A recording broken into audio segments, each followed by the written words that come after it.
ಶ್ರೀ ಗುರುಭ್ಯೋ ನಮಃ. ಹರಿ ಓಂ.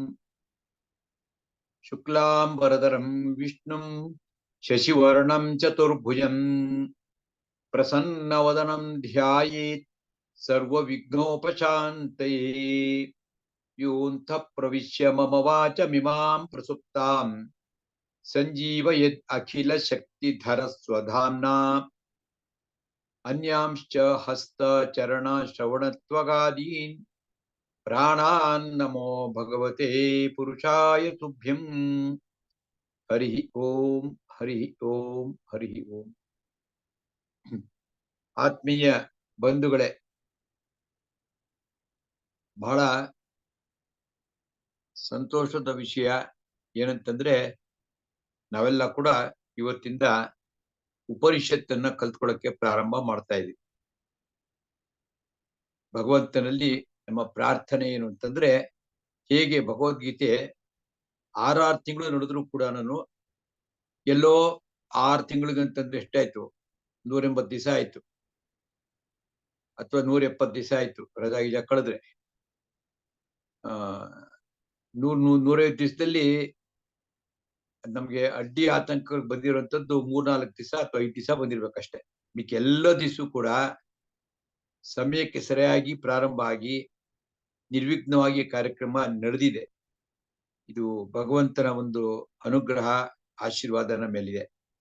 ಹಂಗಾಗಿ ಈ ಉಪನಿಷತ್ತಿನ ಬಗ್ಗೆ ಕೂಡ ಹಾಗೆ ನಡೀಲಿ ಅಂತ ನಿಮ್ಮೆಲ್ಲರ ಪರವಾಗಿ ಭಗವಂತನಲ್ಲಿ ಶ್ರದ್ಧಾ ಭಕ್ತಿಯಿಂದ ನಮಸ್ಕಾರವನ್ನು ಮಾಡ್ತಾ ಇವತ್ತಿನ ಕಾರ್ಯಕ್ರಮವನ್ನು ಪ್ರಾರಂಭ ಮಾಡ್ತಾ ಇದ್ದೀವಿ.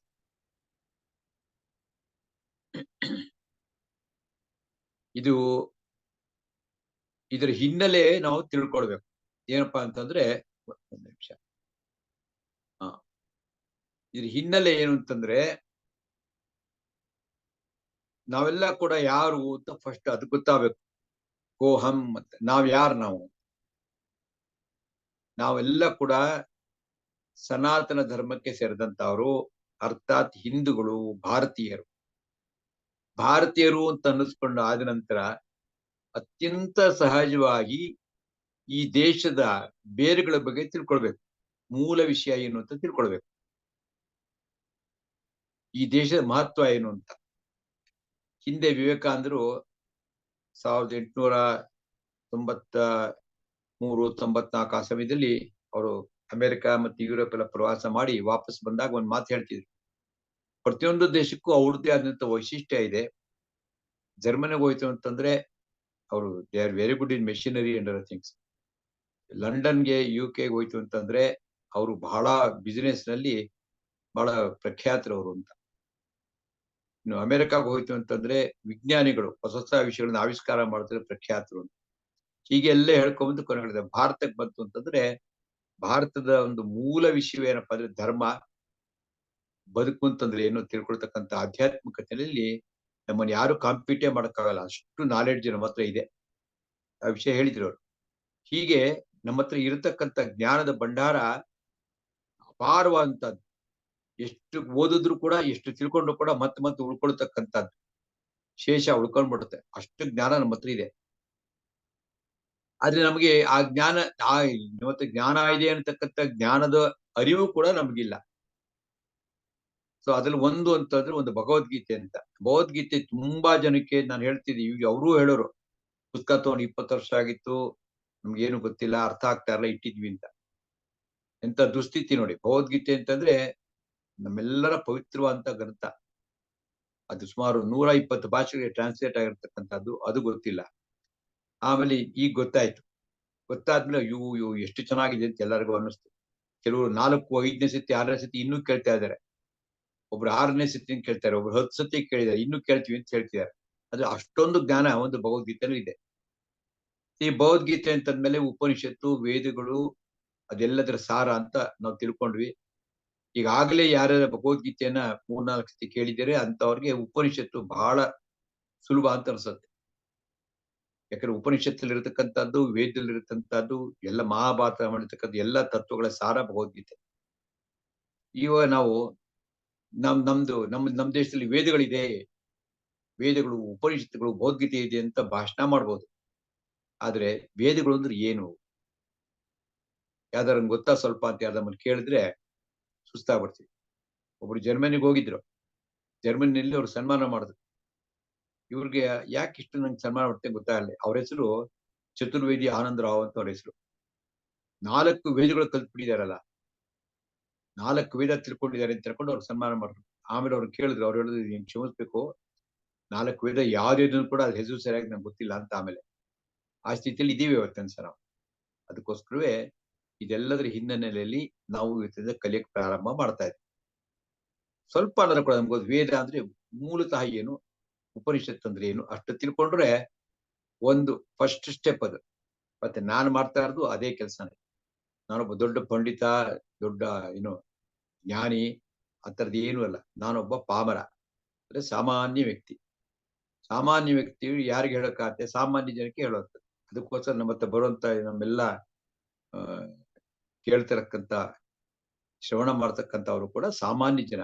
ಸಾಮಾನ್ಯ ಜನಕ್ಕೆ ಅರ್ಥವಾಗುವಂತ ರೀತಿಯಲ್ಲಿ ಒಬ್ಬ ಸಾಮಾನ್ಯ ವ್ಯಕ್ತಿ ಹೇಳ್ತಾ ಇರುವಂತದ್ದು. ಸಾಮಾನ್ಯ ಜ್ಞಾನ ಪಡ್ಕೊಳ್ಳೋಣ ಫಸ್ಟ್. ಇದೆಷ್ಟು ಕೂಡ ಹಿನ್ನೆಲೆ. ಈಗ ವೇದಗಳ ಬಗ್ಗೆ ಒಂದು ಸ್ವಲ್ಪ ತಿಳ್ಕೊಳ್ಳೋಣ. ವೇದಗಳು ಅಂತಂದ್ರೆ ಏನು ಅಂತಂದ್ರೆ, ವೇದ ಅಂತಂದ್ರೆ ಜ್ಞಾನ ಅಂತ. ನಮ್ಮ ಹತ್ರ ಪ್ರಮುಖವಾಗಿ 3 ವೇದ ಅಥವಾ 4 ವೇದಗಳು ನಮ್ಮ ಹತ್ರ ಇದೆ. ಋಗ್ವೇದ, ಯಜುರ್ವೇದ, ಸಾಮವೇದ, ಅಥರ್ವಣ ವೇದ ಅಂತ 4 ವೇದಗಳಿದೆ. ಈ ಜ್ಞಾನ ಯಾರೋ ಮನುಷ್ಯರು ಮಾಡಿದಂಥದ್ದು, ಬರ್ದಿಟ್ಟಿದ್ದಂಥದ್ದಲ್ಲ. ಇಂಥವ್ರು ಬರ್ದಿದ್ದಾರೆ ಅಂತ ಎಲ್ಲದಕ್ಕೂ ಇದ್ದೇ ಇರುತ್ತೆ. ಆದ್ರೆ ವೇದಗಳಿಗೆ ಆ ರೀತಿ ಇಲ್ಲ. ಯಾಕಂದ್ರೆ ಅದು ಅಪೌರುಷೇಯ ಅಂತಂತಾರೆ. ಅಪೌರುಷೇಯ ಅಂತಂದ್ರೆ ಯಾವುದೇ ಒಬ್ಬ ಮನುಷ್ಯ ಮಾಡಿದಂಥದ್ದಲ್ಲ ಅದು. ಹಂಗಾದ್ರೆ ಯಾರು ಮಾಡಿದ್ರು ಅಂದ್ರೆ ಸಾಕ್ಷಾತ್ ಭಗವಂತ ಬ್ರಹ್ಮದೇವರಿಗೆ ಉಪದೇಶ ಮಾಡಿ, ಚತುರ್ಮುಖ ಬ್ರಹ್ಮರಿಗೆ ಉಪದೇಶ ಮಾಡಿ, ಅವ್ರ ಮುಂದೆ ಅವ್ರು ಸೃಷ್ಟಿ ಮಾಡಿದಂತ ಕಶ್ಯಪರು ಮತ್ತೆ ಸಪ್ತರ್ಷಿಗಳು ಎಲ್ಲರಿಗೂ ಅವ್ರು ಉಪದೇಶ ಮಾಡ್ತಾರೆ. ಹಾಗೆ ಹರಿದು ಬಂದಿರತಕ್ಕಂತ ಜ್ಞಾನ ಇದು ಅಪೌರುಷೇಯ ಅಂತ ಅದಕ್ಕೆ ಕೇಳಿದ್ರು. ಅದಾದ್ಮೇಲೆ ಈ ವೇದಗಳೆಲ್ಲ ಕೂಡ ಎಷ್ಟು ವರ್ಷ ಹಳೆದು ಅಂತಂದ್ರೆ ತಿಳ್ಕೊಂಡೇನು ಇತಿಹಾಸ ಅಲ್ಲ ಇದು. ಅದು ತುಂಬಾ ಅನಾದಿ ಕಾಲದಿಂದ ಇರ್ತಕ್ಕಂಥ ವೇದಗಳು.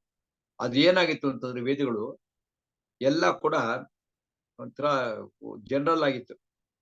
ಅದನ್ನ ವೇದವ್ಯಾಸರು ಅದನ್ನೆಲ್ಲ ಅಧ್ಯಯನ ಮಾಡಿ ಅದನ್ನ 3 ಭಾಗ ಆಗಿ 4 ಭಾಗ ವಿಂಗಡಣೆ ಮಾಡಿದ್ರು. ಪ್ರಮುಖವಾಗಿ 3 ಭಾಗ. ಆದ್ರೆ 4ನೇದು ಒಂದು ಅಥರ್ವಣ ವೇದ ಅಂತ 60 ಋಷಿಗಳು ಅದನ್ನ ಮಾಡಿರತಕ್ಕಂಥದ್ದು. ಒಂದು ಗದ್ಯ, ಒಂದು ಪದ್ಯ, ಒಂದು ರಾಗವಾಗಿ ಹೇಳಿರ್ತಕ್ಕಂಥದ್ದು. ಸೊ ಗದ್ಯ, ಪದ್ಯ ಮತ್ತು ರಾಗ ಸಂಗೀತ ಹೇಳೋದಕ್ಕೆ 3 ವೇದಗಳು ಅಂತ. ಅದಕ್ಕೆ 3 ಅಂತ 4 ಇರೋದು. ಮತ್ತೆ ಎಲ್ಲದರಲ್ಲೂ ಕೂಡ ಮಂತ್ರಗಳು ಸಮಾನವಾಗಿರುವಂತದ್ದು. ಋಗ್ವೇದಲ್ಲೂ ಇದೆ, ಮತ್ತೆ ಇದ್ರಲ್ಲೂ ಬರುತ್ತೆ, ಇದ್ರಲ್ಲೂ ಬರುತ್ತೆ. ಒಂದು ವೇದ ಆದ್ರೂ ಒಂದು ವೇದದಲ್ಲಿರ್ತಕ್ಕಂಥ ಕೆಲವಾರು ವಿಚಾರವನ್ನು ತಿಳ್ಕೊಂತಂದ್ರೆ ವೇದ ಗೊತ್ತು ಅಂತ ಒಂಥರ ಆತ್ಮವಿಶ್ವಾಸ ನಮಗ್ ಬರುತ್ತೆ. ತಿರ್ಗಾ ಈ ವೇದದಲ್ಲಿ ಏನಪ್ಪಾ ಇದೆ ಅದನ್ನು 3-4 ಭಾಗ ಮಾಡಿದ್ದಾರೆ. ತುಂಬಾ ಇತ್ತು ನಮ್ಮ ಹತ್ರ. ಈಗ 4 ಉಳ್ಕೊಂಡಿದೆ. ಅದ್ರಲ್ಲಿ ಸಬ್ ಡಿವಿಷನ್ಸ್ ಅಂತೆಲ್ಲ ಆತರ ಅದನ್ನಲ್ಲಿ ಬೇರೆ ಬೇರೆ ಡಿವಿಷನ್ಸ್ ಎಲ್ಲ ಆಗಿ ಅದಕ್ಕೆ ಸಂಹಿತೆ ಅಂದ್ರೆ ಮಂತ್ರಗಳು, ಆಮೇಲೆ ಬ್ರಾಹ್ಮಣ ಅಂತ ಒಂದಿದೆ, ಆಮೇಲೆ ಅರಣ್ಯಕ ಅಂತ ಒಂದಿದೆ. ಈ ತರ 3 ಭಾಗ ಇದೆ. ಇಲ್ಲಿ ಸಂಹಿತೆ ಅಂತಂದ್ರೆ ಮಂತ್ರಗಳು, ಆಮೇಲೆ ಬ್ರಾಹ್ಮಣ ಅಂತಂದ್ರೆ ಕೂಡ ಮಂತ್ರಗಳೇ, ಅದ್ರಲ್ಲಿ ಆಧ್ಯಾತ್ಮಿಕ ಜ್ಞಾನ ಇರುತ್ತೆ. ಅರಣ್ಯಕ ಅಂತ ತುಂಬಾ ಡೀಪ್ ಆಗಿರ್ತಕ್ಕಂಥ ಅರಣ್ಯ ಅದೇನು ಕಾಡು. ಕಾಡಿನಲ್ಲಿ ಹೋದ್ರೆ ಎಲ್ಲಿ ಹೋಗ್ಬೇಕು ಏನ್ ಮಾಡಬೇಕು ಗೊತ್ತಾ ಅಲ್ವಲ್ಲ, ಕಷ್ಟ. ಇದಕ್ಕೆ ಅರಣ್ಯಕ ಇದೆ ಅಂದ್ರೆ ಡೀಪ್ ನಾಲೆಡ್ಜ್, ಅದಕ್ಕೆ ಅರಣ್ಯಕ ಅಂತಂತಾರೆ. ಇಷ್ಟು ತಿಳ್ಕೊಂಡ್ರು ಸಾಕು ನಾವು. ಸೊ ವೇದಗಳು ಇಷ್ಟೊಂದು ಗೊತ್ತಾಯ್ತು. ವೇದಗಳಲ್ಲಿ ಇರತಕ್ಕಂಥ ಡಿವಿಷನ್ಸ್ ಗೊತ್ತಾಯ್ತು. ಮಂತ್ರಗಳು ಅಂತ ಹೇಳಿದ್ರೆ ಅದೆಲ್ಲ ಏನು ಅಂತಂದ್ರೆ ಯಜ್ಞಯಾಗಗಳು ಮಾಡ್ತಕ್ಕಂಥದಕ್ಕೆ ಬೇಕಾದಂತ ಮಂತ್ರಗಳಿದೆ. ಇರ್ಲಿ, ಕೊನೆಯದು ಏನಂತಂದ್ರೆ ಎಲ್ಲ ಈ ವೇದಗಳ ಒಂದು ಅಂತ್ಯ ಭಾಗದಲ್ಲಿ ಪ್ರಮುಖವಾದಂತ ಅಂಶಗಳನ್ನು ಸೇರ್ಕೊಂಡಂತದ್ದಕ್ಕೆ ವೇದಾಂತ ಅಂತ ಕರೀತಾರೆ. ವೇದಾಂತ ಅಂದ್ರೆ ವೇದ ಪ್ಲಸ್ ಅಂತ, ವೇದದ ಒಂದು ಕೊನೆಯ ಭಾಗ. ಸೊ ಆರಿಸ್ಕೊಂಡಂತ ಆ ವೇದಾಂತಕ್ಕೆ ಉಪನಿಷತ್ತು ಅಂತ ಕರೀತಾರೆ. ಈ ರೀತಿ ಉಪನಿಷತ್ತುಗಳು 107 106 ಇತ್ತು ಮುಂಚೆ. ಆದ್ರೆ ಕಾನೂನು ಕ್ರಮದಲ್ಲಿ ಅದೆಲ್ಲ ನಡೆಸೋಗ್ಬಿಟ್ಟಿದೆ. ಈಗ ಉಳ್ಕೊಂಡಿರ್ತಕ್ಕಂಥದ್ದು 10 ಉಪನಿಷತ್ ಮಾತ್ರ ಪ್ರಮುಖವಾಗಿರ್ತಕ್ಕಂಥ ಉಪನಿಷತ್ತುಗಳು ಉಳ್ಕೊಂಡಿದೆ. 10 ಉಪನಿಷತ್ ಇದೆ. ಉಪನಿಷತ್ ಅಂತಂದ್ರೆ ಏನು? ಇದು ಹೆಂಗೆ ರೂಢಿಗೆ ಬಂತು ಅಂತಂದ್ರೆ, ವೇದಗಳನ್ನೆಲ್ಲ ಓದಿದ ನಂತರ ಕೆಲವು ಋಷಿಗಳು ಆ ಕೆಲವು ಭಾಗಗಳನ್ನೇ ಅತ್ಯಂತ ಏಕಾಗ್ರತೆಯಿಂದ ಅವರು ಅದನ್ನ ತಪಸ್ಸನ್ನ ಮಾಡಿ ಕೊನೆಗೆ ಅವ್ರು ಕಂಡುಕೊಂಡಂತ ಸತ್ಯವನ್ನ ಆ ಋಷಿಗಳು ಹೇಳಿದ್ರು. ಹಂಗಾಗಿ ಒಂದೊಂದು ಉಪನಿಷತ್ಗೂ ಕೂಡ ಒಬ್ಬ ಋಷಿ ಮತ್ತೊಬ್ಬ ದೇವತೆ ಅಂತ. ಅಫ್ಕೋರ್ಸ್ ಛಂದಸ್ಸು, ಆಮೇಲೆ ಯಾವ ಛಂದಸ್ಸಲ್ಲಿ ಇದೆ ಮಂತ್ರಗಳು, ಇದೆಲ್ಲ ಇರುತ್ತೆ. ಹಿಂಗಾಗಿ ಉಪನಿಷತ್ತುಗಳಿಗೆ ಒಬ್ಬೊಬ್ಬ ಋಷಿ ಇರ್ತಾನೆ. ಇದಕ್ಕೆ ಎಲ್ಲ ಇದು ವೇದದಲ್ಲೇ ಬರುತ್ತದ್ದು. ವೇದದ ಕೆಲವು ಭಾಗಗಳು, ಕೊನೆಯ ಭಾಗ ಅಂತ ಹೇಳ್ತಾರೆ ವೇದ ಅಂತ, ಸಾರ ಅಂತ. ಇಷ್ಟು ನಮಗೆ ಗೊತ್ತಾಯ್ತು. ಈಗ ಈ ಉಪನಿಷತ್ ಅಂದ್ರೆ ಅರ್ಥ ಏನು? ಈಗ ವೇದ ಅಂದ್ರೆ ಗೊತ್ತಾಯ್ತು. ವೇದ ಅಂದ್ರೆ ವಿತ್ ಅಂತಂದ್ರೆ ಜ್ಞಾನ ಅಂತ. ವಿತ್ ಅಂತ ಧಾತು ಜ್ಞಾನ. ಉಪನಿಷತ್ ಅಂತ ಹೇಳಿದ್ರೆ ಉಪ ನೀ ಶತ್ ಅಂತ 3 ಭಾಗ ಅದು. ಉಪ ಅಂತಂದ್ರೆ ಏನು? ನಾವು ಭಗವದ್ಗೀತೆ ಕೇಳ್ಬೇಕಾದ್ರೆ ಬೇಕಾದಷ್ಟು ಕೇಳಿದ್ವಿ. ಉಪ ಅಂತಂದ್ರೆ ಎತ್ತರ ಅಥವಾ ಹತ್ತಿರ ಅಂತ ಶಬ್ದ ಇದೆ. ಯಾಕಂದ್ರೆ ಉಪನಗರ ಅಂತಂತೀವಿ. ಬೆಂಗಳೂರು ಹತ್ತಿರ ಇರ್ತಕ್ಕಂಥ ನಗರ ಯಾವುದು? ಕೆಂಗೇರಿ. ಸೊ ಅದಕ್ಕೆ ಉಪನಗರ ಅಂತ ಕರಿತಾ ಇದ್ವಿ. ಈಗ ಬಿಡಿ ಸೇರೋಗ್ಬಿಟ್ಟಿದೆ. ಮುಂಚೆ ಕೆಂಗೇರಿ ಅದು ಉಪನಗರ. ಯಲಹಂಕ ಒಂದು ಉಪನಗರ, ಅಂದ್ರೆ ಹತ್ರ ಇರುವಂತದ್ದು ಅಂತ. ಹತ್ರ. ಇನ್ನೊಂದು ಉಪ ಅಂತಂದ್ರೆ ಏನಂದ್ರೆ ಎತ್ತರ ಅಂತ. ಎತ್ತರ ಅಂತಂದ್ರೆ ಉಪ್ಪರಿಗೆ, ಅಂದ್ರೆ ಮಾಡಿ ಮನೆಗೆ ಉಪ್ಪರಿಗೆ ಅಂತ ಕರೆಯೋದು. ಉಪ ಅಂದ್ರೆ ಎತ್ತರ ಅಂತ. ಹಂಗಾಗಿ ಉಪನಿಷತ್ತುಗಳು ಏನಂತಂದ್ರೆ ನಮ್ಗೆ ಅದು ಬಹಳ ಹತ್ತಿರವಾಗಿ ನಿಮ್ಗೆ ಅಪೀಲ್ ಆಗುತ್ತೆ, ನಮ್ಗೆ ಅರ್ಥ ಆಗುತ್ತೆ. ಮತ್ತು ಭಗವಂತನ ಮೇಲೆ ಭಗವಂತ ನಮ್ಗೆ ಹತ್ರ ಆಗ್ಬಿಡ್ತಾನೆ. ಅದಕ್ಕೋಸ್ಕರ ಉಪ ಶಬ್ದ. ಇನ್ನೊಂದು, ನಮ್ಮ ವ್ಯಕ್ತಿತ್ವ, ಒಂದು ಉಪನಿಷತ್ತಿನ ಬಗ್ಗೆ ನಾವು ಅಧ್ಯಯನ ಮಾಡಿದಾಗ ನಮ್ಮ ವ್ಯಕ್ತಿತ್ವ ಮೇಲ್ಮೇಲಕ್ಕೆ ಹೋಗುತ್ತೆ. ಅಂದ್ರೆ ಅರ್ಥಾತ್ ವಿ ಬಿಕಮ್ ಅಪ್ಗ್ರೇಡೆಡ್ ಪರ್ಸನಾಲಿಟಿ ಆಗುತ್ತೆ ನಮ್ಮ ವ್ಯಕ್ತಿತ್ವ. ನಾವು ಬೇರೆಯವ್ರಿಗಿಂತ ಯು ವಿಲ್ ಬಿ ಡಿಫರೆಂಟ್. ನಮ್ಮ ಸ್ವಭಾವನೆ ವ್ಯತ್ಯಾಸ ಆಗ್ಬಿಟ್ರೆ ಗಾಡ್ಲಿ ಪರ್ಸನಾಲಿಟೀಸ್ ಡೆವಲಪ್ ಆಗುತ್ತೆ. ಅದಕ್ಕೋಸ್ಕರ ಉಪ ಅಂತ ಶಬ್ದ. ಇಷ್ಟು ಗೊತ್ತಾಯ್ತು. ಇನ್ನು ನೀ ಇದ್ರೆ ಏನು ಅಂತಂದ್ರೆ ನಿಶ್ಚಯವಾಗಿಯೂ ಅಂತ. 100%. ನೀ ಇದ್ರೆ ನಿಶ್ಚಯ ಅಂತ, ಗ್ಯಾರಂಟಿ ಆಗತ್ತೆ. ಉಪ ನೀ ಆಯ್ತು. ಶತ್ ಅಂತಂದ್ರೆ ಶದ್ ಅಂತ ಒಂದು. ಆ ಶದ್ಗೆ ಸುಮಾರು ಅರ್ಥಗಳಿದೆ. ಅವಸಾಧನ ಅಂತ ಒಂದು ಅರ್ಥ ಇದೆ. ಅವಸಾಧನ ಅಂತಂದ್ರೆ ಅವಸಾನ ಅಂತ ಕನ್ನಡದ ಶಬ್ದ ಕೇಳಿದ್ವಲ್ಲ, ನಾಶ ಆಗುವಂಥದ್ದು ಅಂತ. ಏನ್ ನಾಶ ಆಗತ್ತೆ ಅಂತಂದ್ರೆ ನಮ್ಮೊಳಗಿರತಕ್ಕಂತ ಕಾಮ, ಕ್ರೋಧ, ಲೋಭ, ಮೋಹ, ಮದ ಮಾತ್ಸರ್ಯಗಳು ಇವೆಲ್ಲ ನಾಶ ಆಗ್ಬಿಡುತ್ತೆ. ಅಪನಂಬಿಕೆ ನಾಶ ಆಗುತ್ತೆ. ಜೀವನದ ಬಗ್ಗೆ ಸ್ಪಷ್ಟವಾದಂತ ಅರಿವು ಮೂಡುತ್ತೆ ಅನ್ನುವಂಥದ್ದು ಅದು, ಅದಕ್ಕೆ ಹೆಸರು ಒಂದು ಅರ್ಥ.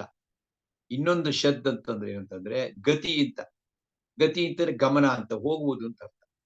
ಎಲ್ಲಿಗೆ ಹೋಗ್ತೀವಿ ಅಂತಂದ್ರೆ ಮುಂದಕ್ಕೆ ಹೋಗ್ತೀವಿ. ಜೀವನದ ಹಿಂದಕ್ಕೆ ಹೋಗ್ಬಾರ್ದು, ಮುಂದಕ್ಕೆ ಹೋಗ್ಬೇಕು. ಸೊ ನಮ್ಮನ್ನ ಒಳ್ಳೆಯ ಸ್ಥಳಕ್ಕೆ, ಒಳ್ಳೆಯ ಗಂತವ್ಯ ಸ್ಥಾನಕ್ಕೆ ನಮ್ಮನ್ನ ಕರ್ಕೊಂಡು ಹೋಗುತ್ತೆ ಉಪನಿಷತ್ತು. ಅದಕ್ಕೋಸ್ಕರ ಗತಿ ಅಂತ ಒಂದು ಅರ್ಥ. ಅವಸಾಧನ, ಗತಿ, ಒಟ್ಟು ಈ 3 ಅರ್ಥಗಳು ಇದಕ್ಕೆ. ಶಬ್ದ ಅಂತಂದ್ರೆ ನಮ್ಗೆ ಜ್ಞಾನ ಉತ್ಪನ್ನ ಆಗತ್ತೆ. ಅದರಿಂದ ನಮ್ಮಲ್ಲಿರ್ತಕ್ಕಂಥ ದೌರ್ಬಲ್ಯಗಳು ಎಲ್ಲ ಕೂಡ ನಾಶ ಆಗತ್ತೆ.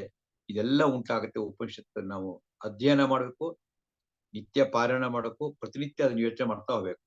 ನಾನು ಹೇಳ್ತಕ್ಕಂಥ ಅರ್ಥ ಬಹಳ ಮೇಲ್ನೋಟದ ಸ್ವಲ್ಪ ಅರ್ಥವೇ. ಇಷ್ಟ ಅರ್ಥ ಆಗ್ಬಿಟ್ರೆ ಆಮೇಲೆ ನೀವೇ ಕೂತ್ಕೊಂಡು ಬೇಕಾದ ಪುಸ್ತಕಗಳಿದೆ, ಅನೇಕ ಜನ ಬರೆದಿಟ್ಟಿದ್ದಾರೆ. ಎಲ್ಲಾ ಭಾಷೆಗಳನ್ನು ಓದ್ತಾ ಹೋಗ್ತಾ ನಿಮ್ಗೆ ಇನ್ನೂ ಚೆನ್ನಾಗಿ ಅರ್ಥವಾಗುತ್ತೆ ಅನ್ನುವಂಥದ್ದು ಉಪನಿಷತ್ ಹೆಸರಿನ ಒಂದು ವ್ಯಾಖ್ಯಾನ ಅಥವಾ ಅದಕ್ಕೆ ಅರ್ಥ. ಆಮೇಲೆ ಈಗ ಇವತ್ತು ನಾವು ಕಲಿತುಕೊಳ್ತಕ್ಕಂಥ ಉಪನಿಷತ್ತು ಇದು ಯಾವುದು ಅಂತಂದ್ರೆ ಇದಕ್ಕೆ ಈಶಾವಾಸ್ಯ ಉಪನಿಷತ್ ಅಂತ ಕರೀತಾರೆ. ಈಶಾವಾಸ್ಯೋ ಉಪನಿಷತ್ ಅಂತ, ಅಥವಾ ಕೆಲವು ಈಶೋಪನಿಷತ್ ಅಂತ ಕರೀತಾರೆ. ಇದೊಂದು ಉಪನಿಷತ್ ಇದು. ಈ ಉಪನಿಷತ್ತಿಗೆ ಋಷಿ ಯಾರಪ್ಪ ಅಂತಂದ್ರೆ ಸ್ವಯಂಭುವ ಮನು ಅನ್ನತಕ್ಕಂಥವನು ಇದಕ್ಕೆ ಋಷಿ. ಸ್ವಯಂಭುವ ಮನು ಯಾರು ಅಂತಂದ್ರೆ ಬ್ರಹ್ಮದೇವರ ಮಗ. ನಮ್ಮಲ್ಲಿ ನಾವು ಹಿಂದೆ ಭಗವದ್ಗೀತೆ ಕೇಳ್ಬೇಕಾದ್ರೆ ಕೇಳಿದೀವಿ ನಾವು ಏನಂತಂದ್ರೆ ನಮ್ಮಲ್ಲಿ 4 ಯುಗ ಇದೆ. ಕೃತಯುಗ, ತ್ರೇತಾಯುಗ, ದ್ವಾಪರ ಯುಗ, ಕಲಿಯುಗ ಅಂತ 4 ಯುಗ ಇದೆ. 4 ಯುಗ ಸೇರ್ತು ಅಂತಂದ್ರೆ 43,20,000 ವರ್ಷ ಆಗತ್ತೆ. ಇಂಥ ಯುಗಗಳು ಇಂಥ ಯುಗಗಳು ಆ 71 ಚತುರ್ಯುಗ ಆಯ್ತು ಅಂತಂದ್ರೆ ಒಂದು ಮನ್ವಂತರ ಅಂತ ಕರೀತಾರೆ. ಅಂತದ್ದು ಒಟ್ಟು 14 ಮನ್ವಂತರಗಳಿದೆ. ಈ ಒಂದು ಮನ್ವಂತರಕ್ಕೂ ಒಬ್ರೊಬ್ಬರು ಇನ್ಚಾರ್ಜ್ ಇರ್ತಾರೆ. ಋಷಿಗಳು ಅಂತ ಕರಿಬಹುದು ಅವ್ರನ್ನ. ಅಂತವ್ರು ಇರ್ತಾರೆ. ಅವರೇ ಋಷಿಗಳು ಅಂದ್ರೆ ಜ್ಞಾನಿಗಳು. ಈ ರೀತಿ ನಮಗೆ ವೈವಸ್ವತ ಮನ್ವಂತರ, ವೈವಸ್ವತ ಮನು ಇದಕ್ಕೆ ಋಷಿ.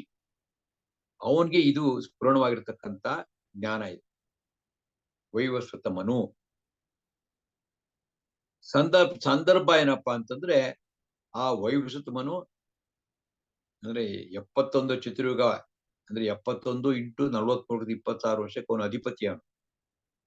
ಅಂತವ್ರಿಗೂ ಕೂಡ ಏನಪ್ಪಾ ಆಗುತ್ತೆ ಅಂತಂದ್ರೆ ಒಮ್ಮೆ ರಾಕ್ಷಸರು ಇನ್ನು ಮೇಲೆ ಆಕ್ರಮಣ ಮಾಡಕ್ ಬರ್ತಾರೆ. ರಾಕ್ಷಸರು ಅವ್ರು ಏನಪ್ಪಾ ಅಂತಂದ್ರೆ ಅವರು ಅವಧ್ಯತ್ವ ವರವನ್ನು ಪಡೆದಿದ್ರು ಶಿವನಿಂದ. ಶಿವ ಅವ್ರಿಗೊಂದು ವರ ತಪಸ್ ಮಾಡಿದ್ರು. ಅವ್ರು ತಪಸ್ ಮಾಡಿ ವರ ಇಂಥ ವರ ಕೇಳಕ್ಕೆ ಅವ್ರು ತಪಸ್ ಮಾಡೋದು. ಏನ್ ವರ ಅಂತಂದ್ರೆ ನಮ್ಗೆ ಯಾರಿಗೂ ಸಾವಾಗ್ಬಾರ್ದು. ಹಂಗಾಗಿ ವಯಸ್ಸಿನ ಮನುಜು ಕೂಡ ಅವ್ರು ಸಾಯ್ತಿರ್ಲಿಲ್ಲ. ವಯಸ್ಸದ ಮನೆ ಬೇಕಾದ್ರೆ ಸಾಯಿಸ್ಬಿಡೋರು. ಅಂತ ಒಂದು ಗಂಭೀರವಾದಂತ ಒಂದು ಪರಿಸ್ಥಿತಿ, ಅಂತ ಒಂದು ಕಷ್ಟದ ಸನ್ನಿವೇಶ. ಆಗ ವೈವಸ್ವತ ಮನು ಭಗವಂತನ ಪ್ರಾರ್ಥನೆ ಮಾಡ್ತಾರೆ. ಆ ಪ್ರಾರ್ಥನೆನೇ ಈಶಾವಾಸ್ಯೋಪನಿಷತ್ತು. ಮತ್ತು ಯಾರನ್ನ ಪ್ರಾರ್ಥನೆ ಮಾಡ್ತಾನೆ ಅಂತಂದ್ರೆ ಈ ಭಗವಂತ ವೈವಸ್ವತ ಮನು ಅವನ ಆಕೂತಿಯ ಮಗ ಯಜ್ಞ ಅಂತೇಳಿ ಒಬ್ಬ ಇರ್ತಾನೆ. ಆ ಯಜ್ಞ ಇರೋದು ಭಗವಂತನ ಅವತಾರ. ಯಜ್ಞನಾಮಕ ಭಗವಂತ ಅವನೇ ಈ ಮಂತ್ರಕ್ಕೆ ದೇವತೆ. ಅವನನ್ನ ವೈವಸ್ವತ ಮನು ಪ್ರಾರ್ಥನೆಯನ್ನು ಮಾಡ್ತಾರೆ. ಸೊ ಯಜ್ಞನಾಮಕ ಭಗವಂತನಿಗೆ ವೈವಸ್ವತ ಮನು ಮಾಡಿದಂತ ಪ್ರಾರ್ಥನೆನೇ ಈಶಾವಾಸ್ಯೋಪನಿಷತ್ತು. ಈಗ ಈ ಪ್ರಾರ್ಥನೆ ರೀತಿಯೊಳಗಿರತಕ್ಕಂಥದ್ರಲ್ಲಿ ತುಂಬಾ ಅಪಾರವಂತ ಜ್ಞಾನ ಅಡಕವಾಗಿರತಕ್ಕಂಥ ಬಹಳ ಚಿಕ್ಕದಾಗಿರುತ್ತೆ. ಬಹಳ ಚಿಕ್ಕದು. ಇದ್ರಲ್ಲಿ ಎಷ್ಟಿದೆ ಅಂದ್ರೆ 18 ಶ್ಲೋಕ ಇದೆ. 18 ಒಂದೆರಡು ಸೇರಿ 20 ಶ್ಲೋಕ. Less than 20 ಇಲ್ಲಿರುವಂಥದ್ದು. ಮತ್ತು ಸರಳವಾಗಿ ಅರ್ಥವಾಗುವಂಥದ್ದು ಇರುತ್ತೆ. ಅದೇ ಅಷ್ಟೇ ಸರಳ ಅಲ್ಲ, ಅತ್ಯಂತ ಗಾನವಾಗಿರುವಂಥದ್ದು ಇರುತ್ತೆ. ಹಾಗೊಂದು 20 ಶ್ಲೋಕದಿಂದ ಕೂಡಿರತಕ್ಕಂಥ 18 ಅಥವಾ 20 ಶ್ಲೋಕ ಇದೆ ಇರತಕ್ಕಂಥದ್ದು ಇದು ಈಶಾವಾಸ್ಯೋಪನಿಷತ್ತು. ಇದಕ್ಕೆ ಋಷಿ ಯಾರನ್ನು ಗೊತ್ತಾಯ್ತು, ಈ ಮಂತ್ರದ ದೇವತೆ ಯಾರನ್ನು ಗೊತ್ತಾಯ್ತು. ಛಂದಸ್ಸು ಬಹುತೇಕ ಅನುಷ್ಠ ಛಂದಸ್ನಲ್ಲಿದೆ. ಇನ್ನು ಕೆಲವು ತ್ರಿಷ್ಟುಪ್ಪು ಬೇರೆ ಛಂದಸ್ನಲ್ಲಿ ಇರುತ್ತೆ. ಇಷ್ಟು ವಿಷಯ ಬೇಸಿಕ್ ವಿಷಯ ತಿಳ್ಕೊಂಡ್ವಿ ನಾವು ಇವಾಗ. ಇಲ್ಲಿಂದ ಮುಂದಕ್ಕೆ ಒಂದೊಂದು ಶ್ಲೋಕವನ್ನೇ ನಾವು ನಿಧಾನವಾಗಿ ಕಲ್ತ್ಕೊಳ್ಳೋಣ. ಮತ್ತೆ ಇದನ್ನ ಪ್ರತಿಯೊಬ್ಬರು ಕಲ್ತ್ಕೊಳ್ಬೇಕು ಅನ್ನುವಂಥದ್ದು. ಅಂದ್ರೆ ಹೆಂಗಸರು ಹೇಳ್ಬೋದಾ, ಕೆಲವರು ವೇದಗಳನ್ನ ಹೆಂಗಸರು ಹೇಳ್ಬೋದಾ, ಇಲ್ವೇ? ಹೌದು, ಒಂದಾನೊಂದು ಕಾಲದಲ್ಲಿ ವೇದಗಳನ್ನ ಇಂಥವರೇ ಹೇಳ್ಬೇಕು ಅಂತ ಇತ್ತು. ಆದ್ರೆ ಈಗ ನಾವೆಲ್ಲರೂ ಮಿಕ್ಸಪ್ ಆಗ್ಬಿಟ್ಟಿದ್ವಿ. ಇಲ್ಲಿ ಯಾವುದೇ ಒಂದು ವರ್ಣದವರು ಇಲ್ಲ. ಶುದ್ಧ ಬ್ರಾಹ್ಮಣ, ಶುದ್ಧ ವೈಶ್ಯ, ಶುದ್ಧ ಕ್ಷತ್ರಿಯ, ಶುದ್ಧ ಶೂದ್ರ ಯಾರು ಇಲ್ಲ. ಎಲ್ಲರಲ್ಲೂ ಎಲ್ಲಾ ಗುಣಗಳು ಇರದೆ ಆದ್ರಿಂದ ಇದಕ್ಕೆ ನಾವು ಇಂಥ ಸಂಹಿತೆ ಹೇಳಕ್ಕಾಗಲ್ಲ. ಯಾರು ಬೇಕಾದ್ರೆ ಫಾರಿನರ್ಸ್ ಯಾಕೆ ಕಲ್ತ್ಕೋತಾರೆ? ಫಾರಿನರ್ಸ್ ಎಲ್ಲ ಕಲ್ತ್ಕೊಂಡು ವ್ಯಾಖ್ಯಾನ ಮಾಡೋಕ್ಕಾಗ್ತದೆ, ನಾವ್ಯಾಕೆ ಕಲ್ತ್ಕೋಬಾರ್ದು? ಸೊ ಜಾತಿ ಭೇದ ಇಲ್ಲ, ವರ್ಣ ಭೇದ ಇಲ್ಲ, ಎಲ್ಲರೂ ಕಲ್ತ್ಕೋಬಹುದು. ಮತ್ತೆ ಕಲ್ತ್ಕೊಂಡು ಅದನ್ನ ಇನ್ನಷ್ಟು ವಿಚಾರ ಮಾಡ್ತಾ ಹೊಸ ವಿಚಾರ ಸ್ಫುರಣವಾಗ್ತಾನೇ ಹೋಗ್ತಿರುತ್ತೆ. ಎಲ್ಲದಕ್ಕೂ ಹಿಂಗಾಗಲ್ಲ. ಉದಾಹರಣೆಗೆ ನೀವು ಯಾವ್ದೋ ಒಂದು ಶ್ಲೋಕ ತೊಗೊಳ್ಳಿ, ಬೇರೆ ಯಾವ್ದಾದ್ರು ಪದ್ಯ ತೊಗೊಳ್ಳಿ, ಒಂದ್ಸತಿ ಹೇಳಿದ್ರೆ ಅದು ಪದ್ಯದ ಕತೆ ಮುಗಿತದೆ. ಮತ್ತಲ್ಲಿ ವಿಚಾರ ಮಾಡಿ ಅರ್ಥ ಹೇಳುವಂಥದ್ದು ಏನು ಉಳ್ಕೊಳ್ಳೋದ್ರಿಂದ. ಈ ಸಿನಿಮಾ ಕತೆ ಇದೆ, ಒಂದ್ಸತಿ ನೋಡ್ಬೋದು ಅಷ್ಟೇ. ಅದೇ ಸಿನಿಮಾ ಪದೇ ನೋಡಕ್ಕಾಗಲ್ಲ. ಆದ್ರೆ ಈ ಸಾಹಿತ್ಯಗಳು ಹಂಗಲ್ಲ. ಇದು ಅತಿ ಪುರಾತನ ಪ್ರಾಚೀನವಾದಂತಹ ಸಾಹಿತ್ಯ.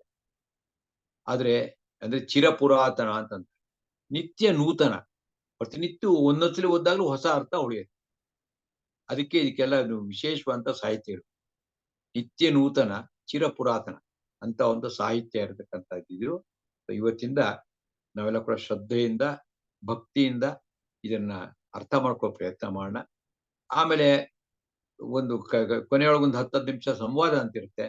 ಅಲ್ಲಿ ಪ್ರಶ್ನೆಗಳನ್ನು ಕೇಳಿ ನಮ್ಗಿರತಕ್ಕಂತ ಅನುಮಾನಗಳನ್ನ ಪರಿಹಾರ ಮಾಡ್ಕೊಳ್ಳೋಕ್ಕೂ ಪ್ರಯತ್ನ ಮಾಡಬೇಕು. ನಾನೀಗ ನಿಮಗೆ ಶ್ಲೋಕನ ನಾನೇ ಹೇಳ್ಕೊಡ್ತೇನೆ, ಸ್ವಲ್ಪ ಹೇಳ್ಕೊಡ್ತೀನಿ. ಅದನ್ನ ಹೇಳಿ. ಇದು ನಮ್ಮ ಭಗವದ್ಗೀತೆ ತರಾನೇ. ಏನಪ್ಪಾ ಅಂದ್ರೆ ಪದವಿಭಾಗ, ಅರ್ಥ ಮತ್ತು ಹೇಗೆ ಇದನ್ನ ಅನುಸಂಧಾನ ಮಾಡಬೇಕು ಅಂತ ಸಂಗತಿ ಕಲ್ತ್ಕೊಳ್ಳೋಣ. ಇವಾಗ ಎಲ್ರು ಕೂಡ ನಾನು ಹೇಳ್ಕೊಡ್ತೀನಿ.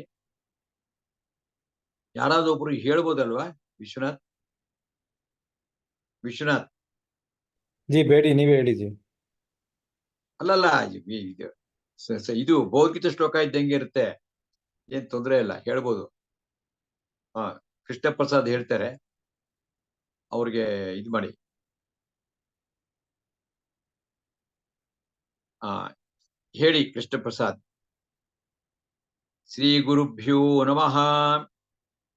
ಶ್ರೀ ಗುರುಭ್ಯೋ ನಮಃ. ಹರಿ ಓಂ.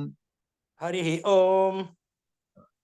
ಇದು ವೇದ ಮಂತ್ರಗಳಾದ್ರಿಂದ ಒಂದು ಧಾಟಿನಲ್ಲಿ ಹೇಳ್ಬೇಕಾಗಿ ಬರುತ್ತೆ. ಆದ್ರೆ ಆ ಧಾಟಿ ನಮಗ್ ಬರೋಲ್ಲ. ಅಂದ್ರೆ ಏರಿಳಿತಗಳು ಮಾಡ್ಕೊಂಡು ವೇದ ಮಂತ್ರ ಹೇಳೋದ್ ರೀತಿ ಇದೆ ಅಲ್ವಾ, ಆದ್ರೆ ಮೇಲೆ ಕೆಳಗೆ ಎಳೆಯುವಂಥದ್ದು ಅವೆಲ್ಲ ಇರುತ್ತೆ, ನಮಗದು ಬರೋಲ್ಲ. ಅದರಿಂದ ಹಾಗೆ ಹೇಳ್ಬೋದಂದ್ರೆ ಖಂಡಿತ ಹೇಳ್ಬೋದು. ನಾವು ಸ್ತೋತ್ರ ತರ ಹೇಳ್ತೇವೆ, ಇದನ್ನ ಸ್ತೋತ್ರ ತರನೇ ಹೇಳ ಪರವಾಗಿಲ್ಲ. ಈಗ ಮತ್ತೆ ಅದೇ ರಾಗದಲ್ಲಿ ಹೇಳ್ಬೇಕು ಅಂತ ಯಾಕೆ ಇಷ್ಟೊಂದು ಕಟ್ಟುನಿಟ್ಟು ಮಾಡಿದಿರಿ ಅಂತ ಪ್ರಶ್ನೆ ಬರುತ್ತೆ. ಯಾಕಂದ್ರೆ ಸಾಮಾನ್ಯವಾಗಿ ದಕ್ಷಿಣದಲ್ಲೆಲ್ಲ ವೇದಗಳು ಒಂಥರ ಹೇಳ್ತಾರೆ, ಈಗ ಉತ್ತರದವ್ರು ಸ್ವಲ್ಪ ಬೇರೆ ತರ ಹೇಳ್ತಾರೆ. ಅದಕ್ಕೆ ಮೇಲೆ ಕೆಳಗೆ ಗೆರೆಗಳೆಲ್ಲ ಹಾಕಿ ಎಲ್ಲ ಇಟ್ಟಿರ್ತಾರೆ. ಅದ್ಯಾಕೆ ಅದೇ ರಾಗದಲ್ಲಿ ಹೇಳ್ಬೇಕು ಅಂತ ಅನ್ನೋದಕ್ಕೆ ಪ್ರಾಚೀನ ಕಾಲದಲ್ಲಿ ವ್ಯವಸ್ಥೆ ಮಾಡಿದ್ದಾರೆ. ಅದ್ರ ನಮ್ಮ ಉಳಿಸ್ಕೊಂಬಂದಿರೋದೇ ಇದೆಲ್ಲ ಕೂಡ ಸ್ವರಬದ್ಧವಾಗಿ ಹೇಳ್ಬೇಕು ಅಂತ. ಯಾಕೆ ಅಂತ ಉದಾಹರಣೆಗೆ ಈಗ ಒಂದು ಮಾತಾಡ್ತೀವಿ ಯಾವುದೋ ಒಂದು, ಆ ಮಾತಿನಲ್ಲಿ ನೀವು ಹೇಳೋ ರೀತಿಯಲ್ಲಿ ಅರ್ಥ ಬರ್ತದೆ. ಉದಾಹರಣೆಗೆ ಅವರು ಬಹಳ ದೊಡ್ಡ ಪಂಡಿತರಪ್ಪ ಅಂತ ಹೇಳಿದ್ವಿ. ಅದೇ ವಾಕ್ಯನ ಬೇರೆ ರಾಗದಲ್ಲಿ ಹೇಳಿದ್ವಿ, ಅವರು ಬಹಳ ದೊಡ್ಡ ಪಂಡಿತರಪ್ಪ ಅಂತ, ಹಂಗಂದ್ರೆ ಅರ್ಥ ಬೇರೆ ಆಗ್ಬಿಡು. ಅದಕ್ಕೋಸ್ಕರ ಹೇಳೋದು ಇದೆಯಲ್ಲ, ಧಾಟಿ ರಾಗ ಅದು ಬಹಳ ಇಂಪಾರ್ಟೆಂಟ್. ಅದೇ ನಮ್ಗೆ ಬರೋಲ್ಲ, ಆದ್ರಿಂದ ಅದ್ರ ವಿಷಯ ನಾನು ತಲೆ ಕೆಡಿಸ್ಕೊಳೋದು ಬೇಡ. ಇವಾಗ ಯಾರ್ಯಾರು ಬೇಕೋ ಅವ್ರು ಕಲ್ತ್ಕೊಳ್ಳಿ, ಹೇಳ್ಕೊಡೋದ್ರು ತುಂಬಾ ಜನ ಇದ್ದಾರೆ, ಅದನ್ನ ಮಾಡೋಣ. ಈಗ ಸದ್ಯಕ್ಕೆ ಶ್ಲೋಕ ಹೇಳ್ತೀರಿ ಸಾಕು ನಾವು. ಶುರು ಆಗಿದೆ ಶ್ಲೋಕ, ಹೇಳ್ಕೊಡ್ತೀನಿ. ಕೃಷ್ಣ ಪ್ರಸಾದ್ ಹೇಳ್ತಾರೆ, ಅವ್ರ ಜೊತೆಗೆ ಚಿಕ್ಕ ಚಿಕ್ಕದಾಗಿ ಹೇಳ್ಕೊಡ್ತೀನಿ. ಎಲ್ರು ಕೂಡ ಜೋರಾಗಿ ಹೇಳಿ, ಮನಸ್ನ ಹೇಳ್ಕೊಬಿಡಿ, ಜೋರ್ಗೆ ಹೇಳಿ. ಈಶಾವಾಸ್ಯಮಿದಂ ಸರ್ವಂ. ಈಶಾವಾಸ್ಯಮಿದಂ ಸರ್ವಂ. ಎರಡೆರಡು ಸತಿ ಹೇಳ್ಬೇಕು. ಈಶಾವಾಸ್ಯಮಿದಂ ಸರ್ವಂ. ಯತ್ಕಿಂಚ ಜಗತ್ಯಾಂ ಜಗತ್. ಯತ್ಕಿಂಚ ಜಗತ್ಯಾಂ ಜಗತ್. ಯತ್ಕಿಂಚ ಜಗತ್ಯಾಂ ಜಗತ್. ತೇನ ತ್ಯಕ್ತೇನ ಭುಂಜೀತಾಃ. ತೇನ ತ್ಯಕ್ತೇನ ಭುಂಜೀತಾಃ. ತೇನ ತ್ಯಕ್ತೇನ ಭುಂಜೀತಾಃ. ಮಾ ಗೃಧಃ ಕಸ್ಯ ಸ್ವಿद्धನಂ. ಮಾ ಗೃಧಃ ಕಸ್ಯ ಸ್ವಿद्धನಂ. ಮಾ ಗೃಧಃ ಕಸ್ಯ ಸ್ವಿद्धನಂ. ಇದು ಶ್ಲೋಕ. ಹೆಚ್ಚು ಕಡಿಮೆ ನಮ್ಮ ಭಗವದ್ಗೀತೆ ಶ್ಲೋಕ ಇದ್ದಂಗೆ ಇರುತ್ತೆ, ಏನೋ ಅದು ವ್ಯತ್ಯಾಸ ಇರೋಲ್ಲ. ಈಗ ಪದ ವಿಭಾಗ ಮತ್ತು ಅರ್ಥ. ಈಶಾವಾಸ್ಯಮಿದಂ ಸರ್ವಂ ಈಗ ಒಟ್ಟಿಗೆ ಇದೆ. ಅಲ್ಲಿ ನಾವೇನ್ ಮಾಡ್ಬೇಕು, ಈಶಾ ಆವಾಸ್ಯಂ ಇದಂ ಅಂತ 3 ಭಾಗ ಮಾಡ್ಬೇಕು. ಈಶಾ ಆವಾಸ್ಯಂ ಇದಂ ಸರ್ವಂ ಅಂದ್ರೆ ಇದಂ ಸರ್ವಂ ಈ ಎಲ್ಲವೂ ಕೂಡ. ಇದಂ ಅಂದ್ರೆ ಇದು ಅಂತ, ಸರ್ವಂ ಅಂದ್ರೆ ಎಲ್ಲ, ಇದೆಲ್ಲವೂ ಕೂಡ ಈಶಾ ಆವಾಸ್ಯಂ. ಈಶಾವಾಸ್ಯಂ ಅಂತಂದ್ರೆ ಏನಂದ್ರೆ, ಈಶಾ ಅಂದ್ರೆ ಗೊತ್ತು ನಿಮಗೆ, ಒಡೆಯ ಅಂತ, ಒಡೆಯ ಅಂತ ಅರ್ಥ, ಅಥವಾ ಪತಿ ಅಂತ ಅರ್ಥ. ಯಾಕಂದ್ರೆ ರಮೇಶ ಅಂದ್ರೆ ರಮೆಯ ಗಂಡ, ಲಕ್ಷ್ಮೀಶ ಲಕ್ಷ್ಮಿಯ ಗಂಡ, ಪಾರ್ವತೀಶ ಪಾರ್ವತಿಯ ಗಂಡ, ಹೀಗೆಲ್ಲ ಹೇಳ್ತೀವಲ್ವಾ. ಹಾಗೆ ಇದು ಕೂಡ ಈಶಾ ಅಂದ್ರೆ ಒಡೆಯ ಅಂತ ಅರ್ಥ.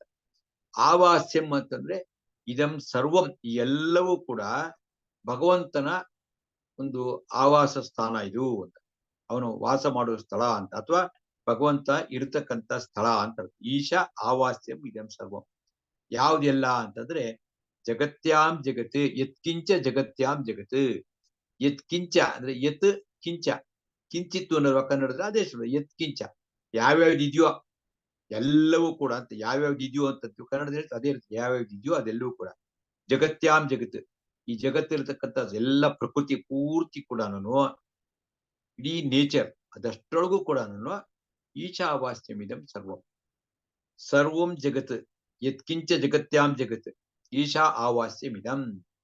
ಇಡೀ ಜಗತ್ತಿನಲ್ಲಿ ಇದು ಭಗವಂತ ಇರತಕ್ಕಂತ ಒಂದು ಸ್ಥಾನ ಅಂತ ಅರ್ಥ. ಅಥವಾ ಭಗವಂತನ ಒಂದು ಪ್ರಭಾವಕ್ಕೆ ಒಳಗಾಗಿರ್ತಕ್ಕಂಥದ್ದು, ಭಗವಂತನ ಇರುವಿಕೆ ಇರ್ತಕ್ಕಂಥದ್ದು, ಭಗವಂತ ಎಲ್ಲಿಲ್ಲ ಅಂತೇಳಿ ಎಲ್ಲಾ ಕಡೆ ಇರತಕ್ಕಂಥದ್ದು ಅಂತ ಅಷ್ಟೇ ಅರ್ಥ. ಇದನ್ನ ಎಷ್ಟು ಬೇಕಾದ್ರೂ ವಿಸ್ತಾರವಾಗಿ ಅರ್ಥ ಮಾಡ್ಕೋಬಹುದು ನಾವು. ಎಲ್ಲಾ ಕಡೆ ಭಗವಂತ ಇದ್ದಾನೆ. ಪ್ರಕೃತಿನಲ್ಲಿ ಎಲ್ಲಾ ಕಡೆ ಏನಿದೆಯೋ ಎಲ್ಲದರಲ್ಲೂ ಭಗವಂತ ಇದ್ದಾನೆ. ಈಶಾ ಆವಾಸ್ಯಮಿದಂ ಸರ್ವಂ ಜಗತ್ಯಾಂ ಜಗತ್. ಏನೇನಿದೆಯೋ ಪ್ರಕೃತಿನಲ್ಲಿ ಎಲ್ಲಲ್ಲೂ ಕೂಡ ಭಗವಂತ ಇದ್ದಾನೆ. ಸೊ ಎಲ್ಲವೂ ಭಗವಂತನಲ್ಲಿ ಇದ್ದಾನೆ ಅಂತ ಮೇಲೆ ನಮ್ಗೆ ಮುಂದಿನ ಸಾಲ ಬಹಳ ಸುಲಭವಾಗಿ ಅರ್ಥ ಆಗುತ್ತೆ. ಯಾಕೆಂದ್ರೆ ಎಲ್ಲೂ ಭಗವಂತಂದೇ, ನಮ್ದು ಏನಿದೆ ಇಲ್ಲಿ ನಾವಿದ್ದೀವಿ ಅಷ್ಟೇ.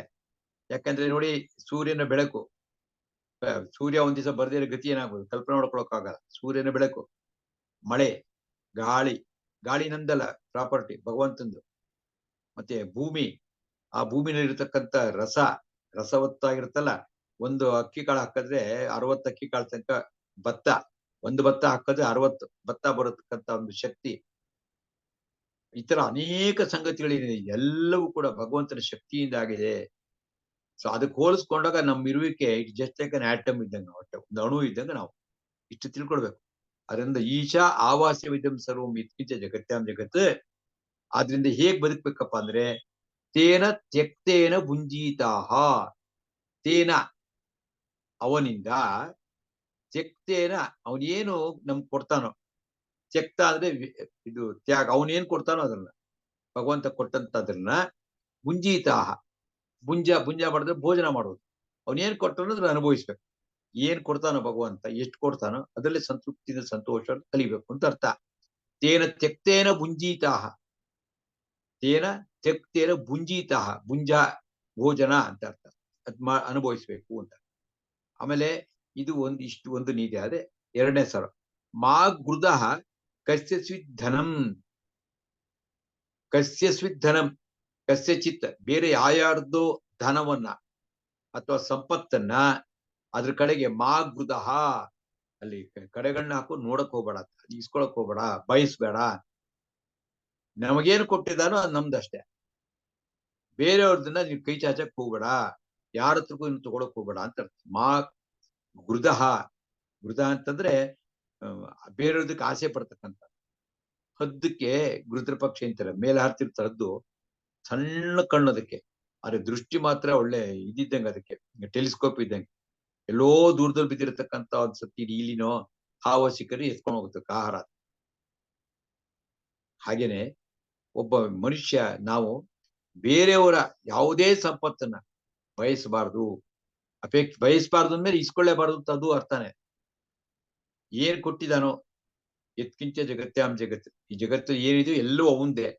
ನಮಗೇನ್ ಕೊಟ್ಟಿರ್ತಾನೆ, ತೇನ ತೆಗ್ತಾರೆ, ಭಗವಂತ ನಮ್ಗೆ ಪ್ರಸಾದ ಕೊಟ್ಟಿರ್ತಾನಲ್ಲ, ಅದನ್ನ ಭುಂಜಿತ ಅನುಭವಿಸಬಾರ್ದು ಅಂತ ಹೇಳ್ತಿಲ್ಲ. ಕೆಲವರು ಏನ್ ತಿಳ್ಕೊಂಡ್ಬಿಡ್ತಾರೆ, ಗೀತೆ ಉಪನಿಷತ್ ಕಲ್ತ್ಬೇಕಾದ್ರೆ 70 ವರ್ಷ ಆಗ್ಬೇಕು, 60 ವರ್ಷ ಆಗ್ಬೇಕು, ರಿಟೈರ್ ಆಗ್ಬೇಕು ಅಂತ. ಭುಂಜಿತಾನ ಮಾಡಕ್ಕಾಗಲ್ಲ. ವಯಸ್ಸಾಗ್ಬಿಟ್ಮೇಲೆ ತಿನ್ನೋದ್ರಲ್ಲಿ ಚಪಲ ಇಲ್ಲ, ಯಾವ್ದ್ರಲ್ಲೂ ಇಷ್ಟ ಇಲ್ಲ, ಅವಾಗ ಕಲ್ತ್ಕೊಂಡಿನ ಉಪಯೋಗ. ಅದಕ್ಕೆ ಹಂಗೆಲ್ಲ ಅರ್ಥ. ಅಟ್ಲೀಸ್ಟ್ ಅವಾಗಲಾದ್ರು ಕಲ್ತ್ಕೊಳ್ಳೋಣ, ಅದು ಬೇರೆ. ಆದ್ರೆ ಚಿಕ್ಕ ವಯಸ್ಸಿದ್ರು ಎಲ್ರೂ ಕಲೀಲೇಬೇಕು.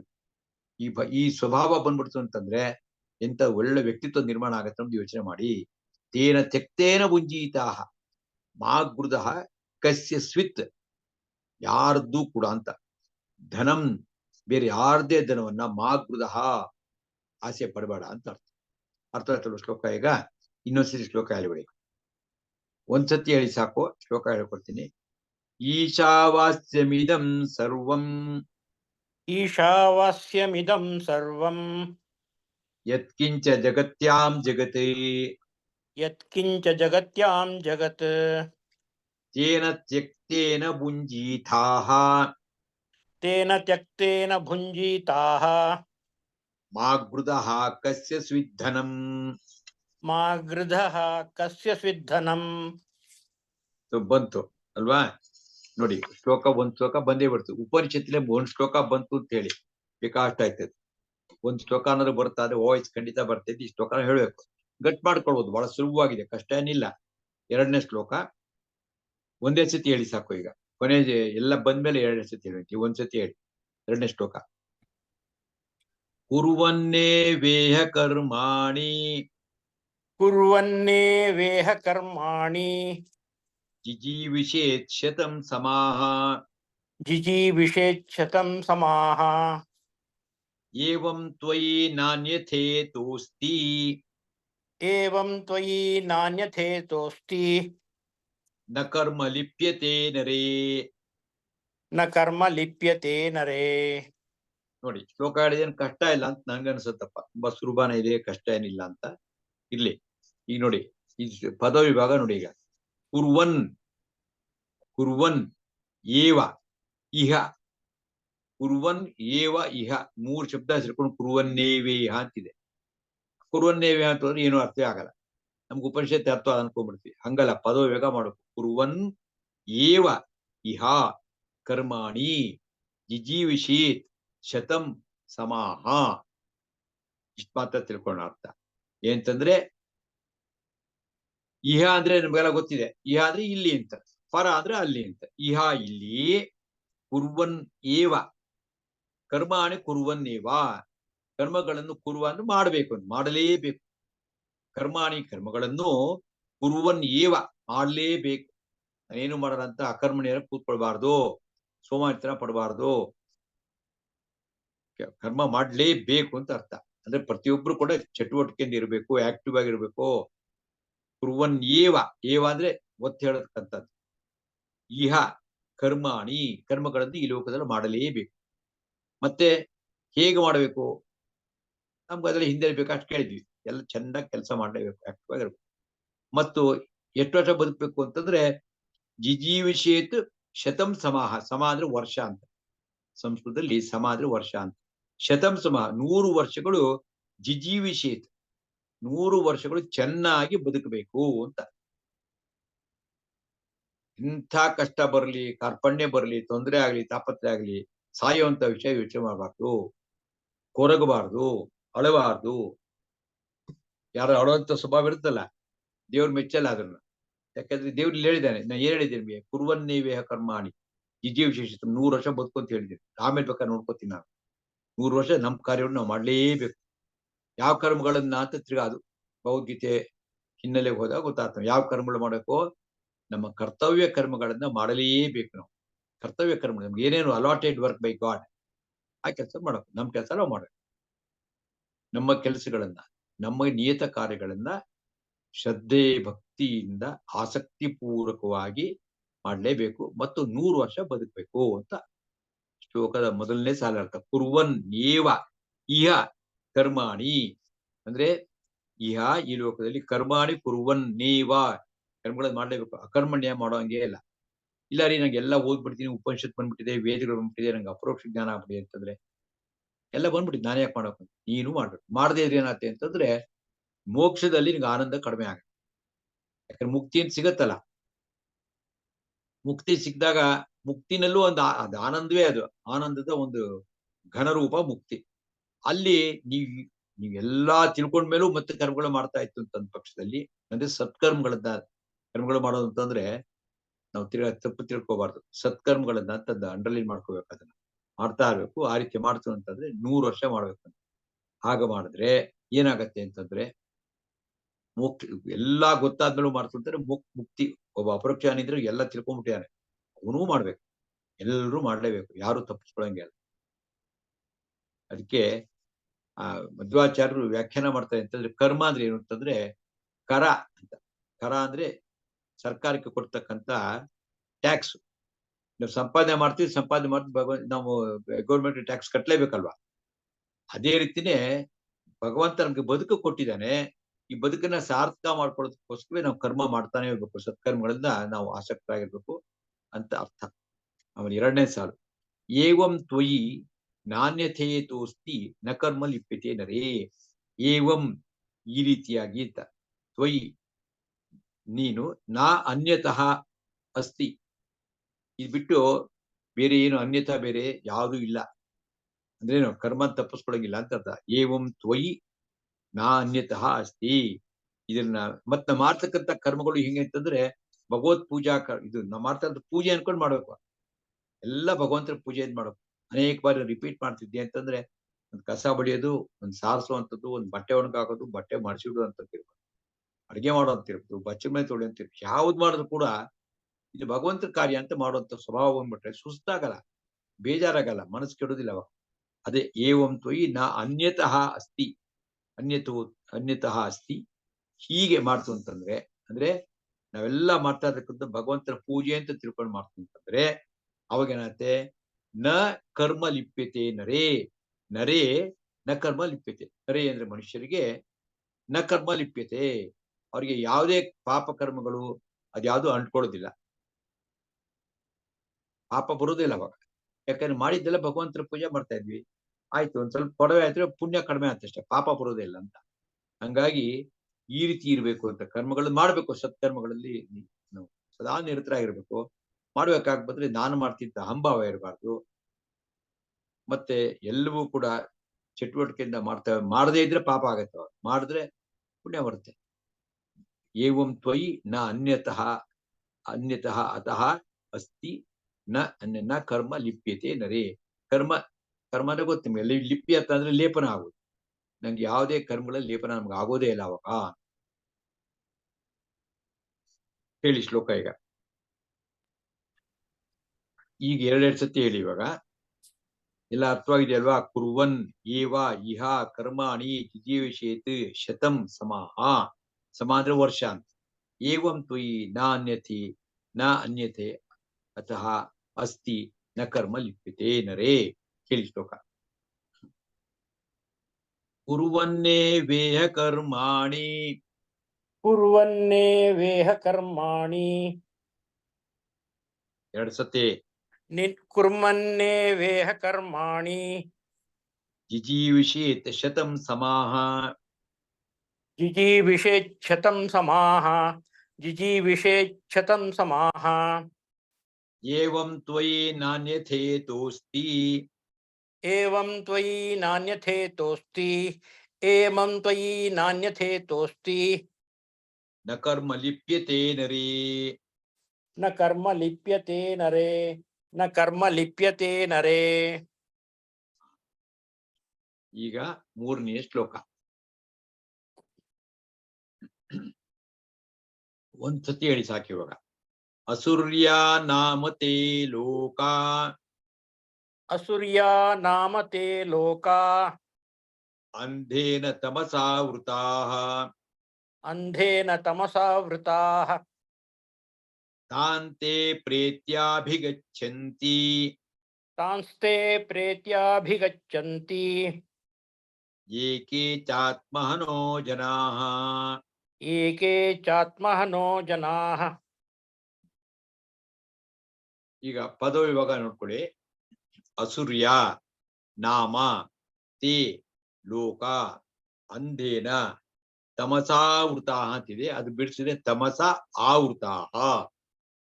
ತಾನ್ ತೇ ಪ್ರೇತ್ಯ ಅಭಿಗಚ್ಚಂತಿ ಯೇ ಕೆ ಚ ಆತ್ಮಹನೋ ಜನಾಃ. ನಮ್ಗೆ ಪದವಿಭಾಗ ಮಾಡಕ್ ಬಂತು ಅಂತಂದ್ರೆ ಯಾವುದೇ ಸಂಸ್ಕೃತ ಶ್ಲೋಕನೂ ಕೂಡ 99% ಅರ್ಥ ಆಗ್ಬಾರ್ದು. ಅದು ಕಲಿಬೇಕು ನಾವು. ಅಸುರ್ಯ ನಾಮತೆ ಲೋಕ ಅಂಧೇನ ತಮಸಾವೃತಾ ತಾಂತೆ ಪ್ರೇತ್ಯಾಭಿಗಚ್ಚಂತಿ ಏಕೆ ಚಾತ್ಮನೋ ಜನಾಃ. ಈಗ ಅಸುರ್ಯ ಅಂದ್ರೇನು, ಸುರ ಅಂದ್ರೇನು, ಅಸುರ ಅಂದ್ರೇನು ಅಂತಂದ್ರೆ, ಸುರ ಅಂದ್ರೆ ಗೊತ್ತು, ಸು ಅಂದ್ರೆ ಒಳ್ಳೇದು, ಸುಷ್ಟು ರಮಣ ಅಂತ. ಅಂದ್ರೆ ರಮಣ ಅಂದ್ರೆ ರಮಿಸುವುದು, ಆನಂದ ಪಡುವುದು. ಒಳ್ಳೆಯದ್ರಲ್ಲಿ ಆನಂದ ಪಡ್ತಕ್ಕಂಥದ್ದು ಅದು ಸುರರ ಕೆಲಸ, ಅದು ದೇವತೆಗಳು ಅಂತ ಹೇಳ್ತೀವಿ ನಾವು. ಅದಕ್ಕೆ ಆಪೋಸಿಟ್, ಕೆಟ್ಟ ಕೆಲಸಗಳಲ್ಲೇ, ಕೆಟ್ಟ ವಿಚಾರಗಳಲ್ಲೇ ಆನಂದ ಪಡ್ತಕ್ಕಂಥದ್ದು ಅಸುರರು. ಹಂಗಾಗಿ ಆಸುರಿ ಲೋಕ ಅಂತ ಒಂದಿದೆ, ಅದು ಬರೀ ಕೆಟ್ಟದ್ದೇ, ಅದು ಕೆಟ್ಟದೇ, ಜೈಲಿದ್ದಂಗ. ಅದ್ ಅಸುರ್ಯ ನಾಮ ತೇ ಯಾರಿಗೆ ಅಂತಂದ್ರೆ ಅಂಧೇನ ತಮಸಾವೃತಾ. ಅಂಧೇನ, ಅಂಧ ಅಂದ್ರೇನ್ರಿ, ಕುರುಡ, ತಮಸ ಕತ್ತಲೆ, ಆವೃತ ಯಾರಿಗೆ ಕುರುಡು ಕತ್ತಲೆ ಅಂತಾರೆ, ಕಗ್ಗತ್ತಲೆ ಏನು ಕಾಣ್ತಿರ್ತಕ್ಕಂಥ ಸ್ಥಳದಲ್ಲಿ ಹಿಂಗಿರ್ತಾರೆ, ಆ ರೀತಿನಲ್ಲಿ ಅಜ್ಞಾನಿಗಳಾಗಿತ್ತು ಅಂತಂದ್ರೆ, ಅಂದ್ರೆ ಜ್ಞಾನವನ್ನ ಉಪೇಕ್ಷೆ ಮಾಡ್ತಾರೆ, ಅಪೇಕ್ಷೆ ಮಾಡಲ್ಲ, ಉಪೇಕ್ಷೆ ಮಾಡ್ತಾರೆ. ಜ್ಞಾನ ಅಂತ ತಿರಸ್ಕಾರ ಮಾಡ್ತಾರೆ, ಅಥವಾ ವಿಪರೀತ ಜ್ಞಾನ ಅಂತ ಅಂದ್ರೆ ದೇವರನ್ನ ಬೈತಾರೆ, ಧರ್ಮನ ಬೈತಾರೆ, ಜನಗಳನ್ನ ಬೈತಾರೆ. ಎಲ್ಲಾರು ಬೈಯೋದೇ ಕೆಲಸ. ಕೆಲವರು ಇರ್ತಾರೆ ಕ್ರಿಟಿಕ್ಸ್, ನಿಂತ್ರೆ ಕೂತ್ಲೆ ಎಲ್ಲರೂ ಬೈಯೋದೇ ಅವ್ರದ್ದು, ಅದೇ ದೊಡ್ಡ ಕೆಲಸ ಅನ್ಕೊಂಡ್ಬಿಟ್ಟಿದ್ದಾರೆ ದೇಶಭಕ್ತಿ ಅಂತ. ಈ ರೀತಿ ಸ್ವಭಾವ ಇರುತ್ತೆ. ದೇವ್ರನ್ನೂ ಬೈತಾರೆ, ಧರ್ಮನ ಬೈತಾರೆ, ಪದ್ಧತಿಗಳನ್ನ ಬೈತಾರೆ. ಈ ತರ ಎಲ್ಲ ಇದ್ದಂತವ್ರಿಗೆ ಅಸುರರು ಕರೀತಾರೆ. ಅಂತ ಅವರು ಅಂದೇನ ತಮಸ ಆವೃತಾಹ, ಕತ್ತಲೆಯಿಂದ ಆವೃತ ಇರ್ತಂದ್ರೆ ಅಜ್ಞಾನದಿಂದ ಆವೃತ ಇರ್ತಕ್ಕಂಥವ್ರು ಅಂತವ್ರು ಎಲ್ಲಿಗೆ ಹೋಗ್ತಾರೆ ಅಂದ್ರೆ ಅಸೂರ್ಯ ನಾಮತಿ ಲೋಕ. ಅವರು ಆಸುರಿ ಲೋಕ ಅಲ್ಲಿಗೆ ಹೋಗ್ತಾರವ್ರು ಅಂತ. ಯಾವಾಗ? ತಾನ್ ತೇ 2ನೇ ಸಾಲು, ತಾನ್ ತೇ ಅವರುಗಳು ಪ್ರೇತ್ಯ ಅಭಿಗಚ್ಚಂತಿ. ಪ್ರೇತ ಅಂತಂದ್ರೆ ಏನು? ಸತ್ತ ನಂತರ ಆಗತಕ್ಕಂತ ಜೀವ. ಅದಕ್ಕೆ ಇನ್ನೊಂದು ಶರೀರ ಸಿಕ್ಕಿಲ್ಲ, ಈ ಶರೀರ ಇಲ್ಲ, ಅದಕ್ಕೆ ಪ್ರೇತ ಅಂತಂತಾರೆ. ತಾನ್ ತೇ ಪ್ರೇತ್ಯ ಅಭಿಗಚ್ಚಂತಿ. ಅಭಿಗಚ್ಚಂತಿ ಅವರು ಪ್ರೇತರಾದ ನಂತರ ಅಲ್ಲಿ ಹೋಗ್ತಾರೆ. ಇಲ್ಲಿಗೆ ಅಂಧೇನ ತಮಸಾವೃತ ಆ ಲೋಕಕ್ಕೆ ಹೋಗ್ತಾರೆ. ಎಂತಾವ್ರು ಅಂತಂದ್ರೆ ಯಾರು ಕೇ ಚ ಆತ್ಮಾನೋ ಜನಾಹ, ಯಾರು ಆತ್ಮಾನ ಅಂತಂದ್ರೆ ಆತ್ಮ ಅಂದ್ರೆ ಭಗವಂತನನ್ನೇ ಹನನ ಮಾಡ್ತಕ್ಕಂಥವ್ರು ಅಂತಂದ್ರೆ ದೇವರನ್ನು ಮಹಾನ್ ತತ್ವ ಏನಿದೆ, ಜ್ಞಾನಾನಂದಮಯ ಇರ್ತಕ್ಕಂಥ ತತ್ವ, most essential knowledge in the world, ಅದನ್ನೇ ಹೇಟ್ ಮಾಡ್ತಾರೆ ಅಂತಂದ್ರೆ ಇನ್ನೇನು ಅವರು ಪ್ರೀತಿಸುವಂಥದ್ದು ಅಂತಂದ್ರೆ ಕೇವಲ ಪ್ರಾಪಂಚಿಕ ಸಂಗತಿಗಳು. ಹಿಂದೆ ಚಾರ್ವಾಕರು ಹೇಳ್ತಿದ್ರ ಎಂತಂದ್ರೆ ಭಗವಂತನಿಲ್ಲ, ಯಾರೂ ಇಲ್ಲ, ಭಸ್ಮೀಭೂತಸ್ಯ ದೇಹಸ್ಯ ಪುನರಾಗಮನಂ ಕುತಃ. ಶರೀರ ಸುಟ್ಟು ಬೂದಿ ಆದ ನಂತರ ಭಸ್ಮೀಭೂತಸ್ಯ ದೇಹಸ್ಯ ವಾಪಸ್ ಎಲ್ಲಿ ಬರ್ತಾರೆ? ಯಾರು ಬರಲ್ಲ. ಅದಕ್ಕೋಸ್ಕರ ಭಸ್ಮೀಭೂತಸ್ಯ ದೇಹಸ್ಯ ಪುನರಾಗಮನಂ ಋಣಂ ಕೃತ್ವ ಘೃತಂ ಪಿಬೀತ್. ಸಾಲಾದ್ರು ಮಾಡು, ತುಪ್ಪ ತಿನ್ಕೊಂಡು ಖುಷಿಯಾಗಿರೋದು. ಯಾವುದೇ ನೀತಿ ನಿಯಮಗಳು, ಧರ್ಮ ಕರ್ಮ ಒಂದೂ ಇರುವುದಿಲ್ಲ.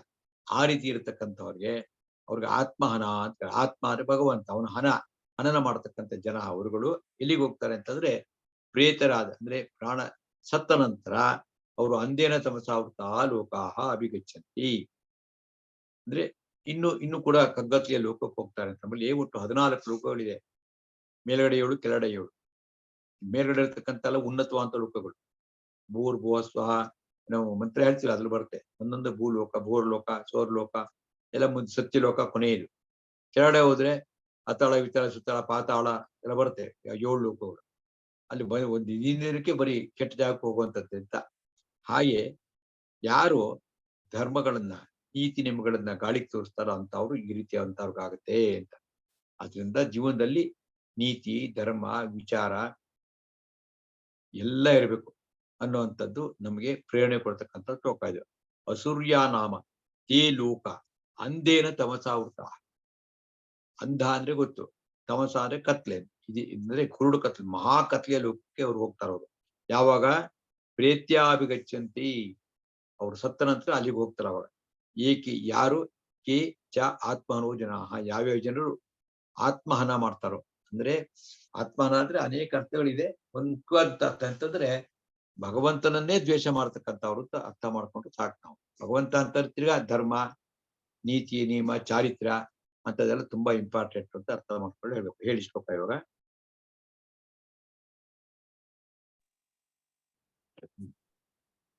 ಅಸೂರ್ಯ ನಾಮತೆ ಲೋಕ, ಅಸುರ್ಯ ನಾಮತೆ ಲೋಕ, ಅಸುರ್ಯ ನಾಮತೆ ಲೋಕ, ಅಂಧೇನ ತಮಸಾವೃತಾಃ, ಅಂಧೇನ ತಮಸಾವೃತಾಃ, ಅಂಧೇನ ತಮಸಾವೃತಾಃ, ತಾಂತೆ ಪ್ರೇತ್ಯಾಭಿಗಚ್ಚಂತಿ, ತಾಂಸ್ತೆ ಪ್ರೇತ್ಯಾಭಿಗಚ್ಚಂತಿ, ತಾಂಸ್ತೆ ಪ್ರೇತ್ಯಾಭಿಗಚ್ಚಂತಿ. ನೀವು ಸಕಾರ ಹೇಳ್ತಿದ್ದೀರಿ, ಸಕಾರ ಇಲ್ಲ ಅಲ್ಲಿ. ತಾನ್ಸ್ತೆ ಅಂತ ಹೇಳ್ತೀರಲ್ಲ, ಸಾ ಇಲ್ಲಿದೆ, ಅಲ್ಲಿ ಸಾ ಇಲ್ಲ. ತಾಂತೆ ಪ್ರೇತ್ಯಾಭಿಗಚ್ಚಂತಿ, ತಾಂಸ್ತೆ ಪ್ರೇತ್ಯಾಭಿಗಚ್ಚಂತಿ. ತಾನ್ಸ್ ಅಂತ ಹೇಳ್ತಿರಲ್ಲ, ತಾನ್ಸ್ ಇಲ್ಲ, ತಾಂತೆ ಅಷ್ಟೇ. ತಾಂತೆ, ಹಾ ಓಕೆ. ತಾಂತೆ ಪ್ರೇತ್ಯಾಭಿಗಚ್ಚಂತಿ, ತಾಂತೆ ಪ್ರೇತ್ಯಾಭಿಗಚ್ಚಂತಿ. ಏಕೇ ಚಾತ್ಮಹನೋ ಜನಾಃ, ಏಕೆ ಚಾತ್ಮಹನೋ ಜನಾಃ, ಏಕೆ ಚಾತ್ಮಹನೋ ಜನಾಃ. ಇಲ್ಲಿ ಏಕೆ ಚ ಅಂತೇನಿದೆ ಅಂದ್ರೆ ಭಗವಂತನಿಗೆ ವಿಮುಖರಾದವರು ಅಂತ. ಸೊ ಭಗವಂತ ಅಂತ ನಮ್ಗೆಲ್ಲ ಗೊತ್ತ ಸತ್ ಅಂತ ಒಳ್ಳೆಯದು ಅಂತ, ಅಸತ್ ವಿಚಾರಗಳು ಅದನ್ನೇ ಮಾಡ್ತಕ್ಕಂಥವ್ರು ಹೀಗಾಗತ್ತೆ ಅಂತ. ಅಂದ್ರೆ ಇವತ್ತಿನ ದಿವಸ 3 ಶ್ಲೋಕ ಮಾತ್ರ ಸಾಕು, ನಾಳೆಯಿಂದ 5-6 ಶ್ಲೋಕ ಒಂದ್ ದಿವಸಕ್ಕೆ ಮುಗಿಸೋಣ.